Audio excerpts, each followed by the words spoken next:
Section 12.5 looks at volume of prisms and cones, or pyramids and cones. Pyramids and cones.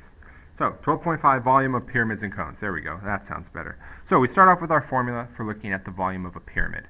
Volume of a pyramid is given to us as 1/3 the base area times the height, which is this one right here. Now, if we look at how that was different than a prism gave us, it was just the base area times the height. Why we suddenly have this 1/3? If we were to draw a prism around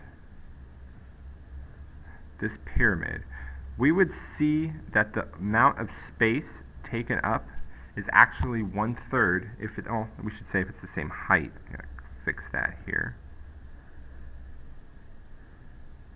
Ignore that extra piece on top. But let's say I have a prism of the same height as this pyramid and the same base. This pyramid actually takes up 1/3 of the volume. So we don't want that entire volume, as with a prism, we want 1/3 of it. We could relate this back to if we talk about a triangle. If we looked at the area of a triangle, we have to remember it's 1/2 the base times the height. Now I realize that's a two-dimensional example here, but we have a very common error of looking at a triangle and a rectangle and forgetting that 1/2. If we don't include this 1/3 in this volume formula, we're not going to get the accurate value for the pyramid. So 1/3 base area times the height. For the volume of a cone, which is, we talked about our circular version of a pyramid with a circle as the base, we start off with the same, 1/3 the base area times the height, but we can change that base area, because it's a circle, to be pi r squared, 1/3 pi r squared times the height, where b is the area of the base, h is the height, and r is the radius of the base. So these are the two formulas we're going to work with to find our volumes. So let's start off looking at a triangular pyramid. So our formula is 1/3 the base area times the height. I'm going to draw my base. It's 4 by 6, and the base area, well, we just talked about a triangle a minute ago, is going to be 1/2 4 times 6, which gives us 2 times 6, or 12 meters squared. The height is this value on the inside. It's that vertical distance. We have to make sure we're using that one. So the height is 9. We can now substitute in. We get 1/3 times 12 times 9. Now, as we have this 1/3 showing up, if we get a value that's divisible by 3, we're going to divide that by 3 so we can get rid of the 1/3 and just simplify our answer from there. If maybe there one that wasn't divisible by 3, we'd still have to divide by 3 at the end, but sometimes it's nice to get rid of the fraction early on in the simplifying process. Well, I could divide 12, I could even divide 9 by 3. I'm just going to divide 12 by 3, and that's 4. So leaves me with 4 times 9, or 36 meters cubed. Now, next one we're looking at a cone. Our volume for a cone was 1/3 pi r squared times the height. Now, this is really the first example we've had where it's not a height, or not a pyramid or a cone that lines up straight above. And that's okay. It can be shifted off a little bit when we're looking at here. The key thing is it's going to be perpendicular to the base. And even though that's shifted off, we still have a right angle formed here. We can still use that as the height. When we've talked about surface area before, we had something called slant height. If we had the slant height, we would have to go back and find the height, but that'll typically be on a cone or a pyramid that lines up in the middle. So it doesn't really apply here. We can use this. We get 1/3 pi times 2.2 squared times 4.5. Now, if I actually took 4.5 and divided by 3, this one, even though it doesn't get rid of the fraction, it makes it a little bit nicer, and it makes it 1.5. And now let's get 2.2 squared. That's that one. So 4.84, and then I'm dividing 4.5 by 1/3, so that's 1.5. Now I have 4.84 times 1.5 gives me 7.26 pi centimeters cubed. We could leave it in terms of pi, or we could multiply that by pi, and we get it's approximately 22.8 centimeters cubed.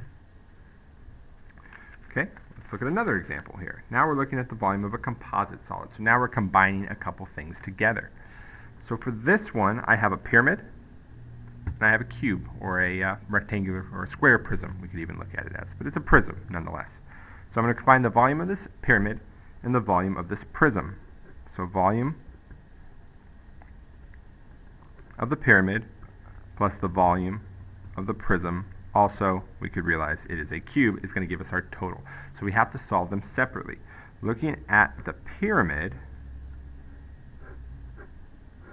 I have it 6 by 6, and then the height is 6.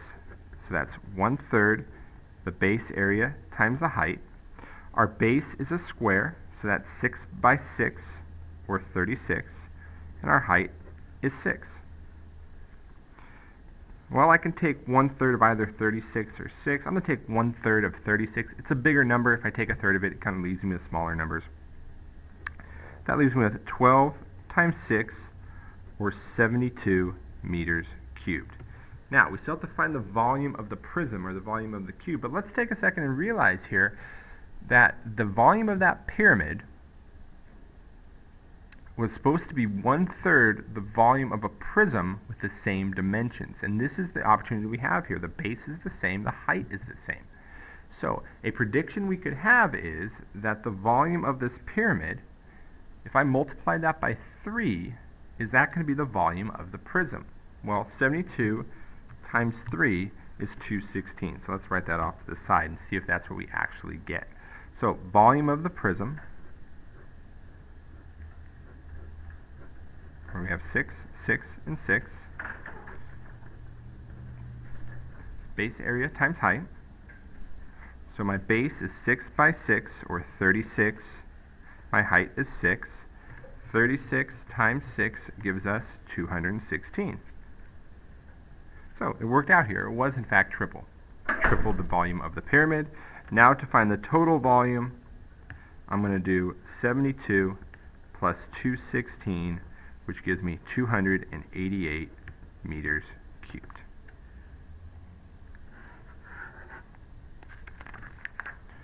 Okay, a few more examples to finish up here. First one, I have a cone. My formula is 1/3 pi r squared times the height. Our height is perpendicular to the base, so we can use that one. 1/3 pi times 1 squared times 2. That's 1/3 pi times 1 times 2. We can just make that a 2. Becomes 2/3 pi meters cubed. That is simplified in terms of pi. If we wanted it as a decimal, that is about 2.1 meters cubed, if we just round to 1 decimal place. But it does say leave in terms of pi. That one is acceptable. Okay, next problem is a pyramid. It is a triangular pyramid. Now, we could technically have either this side as the base or this side as the base, but in either case they'd be the exact same. So let's just treat this as usual as our base. So the volume is 1/3 the base area times the height. Our base is a triangle, that's 3 by 4. Therefore the base area is 1/2 4 times 3. Half of 4 is 2, so that gives me 6. I have 1/3 times 6 times 3. I get 6 times 3 is 18, divided by 3 gives me 6 inches cubed. Last one we have is our hexagonal pyramid. We write our formula. It's 1/3 the base area times the height. If we look, we already know the height is 17, but we're going to have to do a little bit of work here to find the area of our base, which is a hexagon. Since we know our side lengths are 12, to find the base area, it's 1/2 the apothem times the number of sides times the side length. Well, already we know the number of sides is 6 and the side lengths are 12. We need to find what the apothem is. Hopefully you remember that we need to cut this triangle out, and then cut it in half, and we actually get a 60 degrees here, 30 degrees at the top, and 90 degrees there. So 30, 60, 90. Furthermore, we take half of that 12, and that would be 6. Now we need to go from the shorter leg to the longer leg of a 30, 60, 90.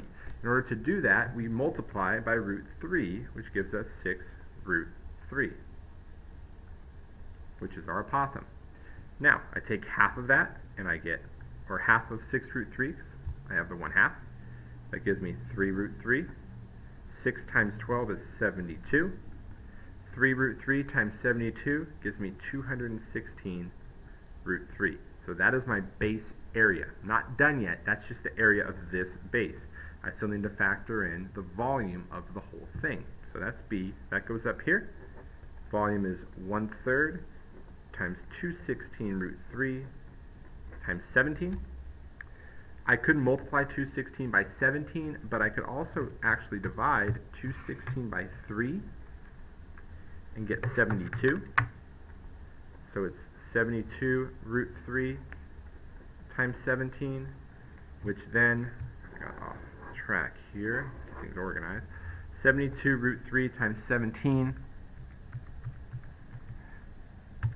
we get 949 root 3 feet cubed as our volume.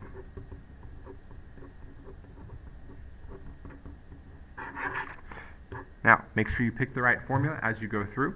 Always look to find the correct base area as you're solving the problems. And if, even though we didn't see any examples like this, if they were to give you a slant height on a problem, you always want to get back to the height. And if you needed that, you would do Pythagorean theorem to get to it.